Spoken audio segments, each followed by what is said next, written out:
वक्त की बड़ी खबर सामने आ रही है। आपको बता दें, मधुबन पुलिस को बड़ी कामयाबी मिली है। एसडीपीओ पुरुषोत्तम सिंह पर हमला का मुख्य आरोपी गिरफ्तार, कारू यादव और उसके भतीजे को गिरफ्तार कर लिया गया है। 5 लोगों के साथ उन लोगों को पुलिस ने गिरफ्तार कर लिया है। पहले भी हमले के 14 आरोपियों की गिरफ्तारी हो चुकी थी। फिलहाल एसडीपीओ पुरुषोत्तम सिंह के स्वास्थ्य में सुधार की भी खबर सामने आ रही है, जिसके बाद उन्हें सामान्य वार्ड के कैबिन में शिफ्ट कर दिया गया। थोड़ी देर में senior SP Hardeep P Janardan press conference कर सभी आरोपियों को मीडिया के सामने पेश करेंगे। आपको बता दें, इस वक्त की बड़ी खबर सामने आ रही है। पुलिस ने गोलीबारी कांड के मुख्य आरोपी को गिरफ्तार कर लिया है। इस खबर में ज्यादा जानकारी के साथ हम जुड़ेंगे राजकुमार के साथ। राजकुमार, आउटसोर्सिंग कंपनी में हुए बमबारी के मुख्य आरोपी कारू यादव को गिरफ्तार कर लिया गया है। क्या है पूरी जानकारी?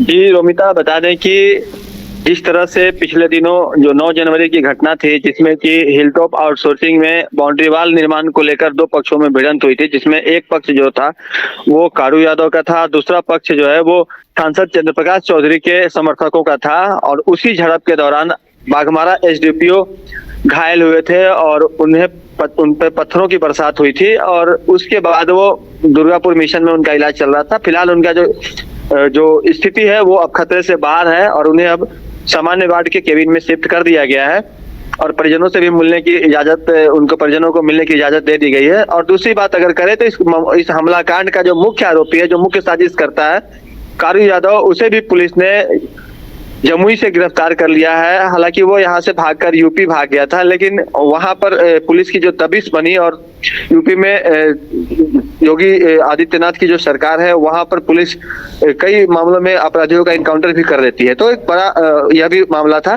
जिसकी वजह से कारू यादव ने पुनः बिहार में शरण ली और जमुई से उसे गिरफ्तार कर लिया गया। इसके साथ ही इस हमला कांड में शामिल रोशन यादव, जो कि कारू यादव का भतीजा है, उसे भी पुलिस ने गिरफ्तार कर लिया है। और इस मामले में कुल अन्य जो आरोपी है, उसमें भी 3 और आरोपी, यानी कि कुल 5 आरोपियों की गिरफ्तारी हुई है और सभी से पूछताछ चल रही है। धनबाद के अलग अलग थानों में रहकर सबों से पूछताछ चल रही है और उनके निशानदेही पर, उनके बिना उनसे बातचीत के आधार पर जो तथ्य आ रहा है, उसके आधार पर अन्य जगहों पर भी छापेमारी की जो प्रक्रिया है वह जारी है। कुल 9 FIR अब तक जो है इस मामले में दर्ज हो चुके हैं, जिसमें आर्म्स एक्ट के मामले हैं, एसडीपीओ पर जानलेवा हमला करने से संबंधित मामला है, बीएनएस की तमाम अलग अलग सुसंगत धाराओं में FIR दर्ज की गई है और सभी पर जो कार्रवाई है वो चल रही है। साथ ही आपको बता दें कि पुलिस ने जहां पर वह घटना घटी थी और जिस जगह से अवैध कोयले का उत्खनन हो रहा था, वहां से भी तकरीबन पुलिस ने 2000 टन से अधिक कोयला अब तक जब्त कर लिया है। और इस मामले में जिंदा बम, आर्म्स आदि भी बरामद पहले ही किए जा चुके हैं। कुल 14 आरोपी पहले जेल जा चुके हैं। कल ही ग्रामीण एसपी ने प्रेस कॉन्फ्रेंस करके 7 आरोपियों को पुलिस के सामने, मीडिया के सामने सुपुर्द किया था और फिर से 5 आरोपियों की गिरफ्तारी हुई है। तो कहा जा सकता है कि पुलिस इस बार तोड़ेंगे तब तक नहीं, तब तक छोड़ेंगे नहीं वाले तर्ज पर काम कर रही है और पूरी तरह से कारू यादव के नेक्सस को ध्वस्त करने में जुटी हुई थी। और अंततः पुलिस ने इस मामले में कारू यादव और उनके भतीजे के अलावा और 3 आरोपी हैं, तो उन्हें लेकर क्या पहचान हो पाई है? पुलिस ने कुछ जानकारी दी है?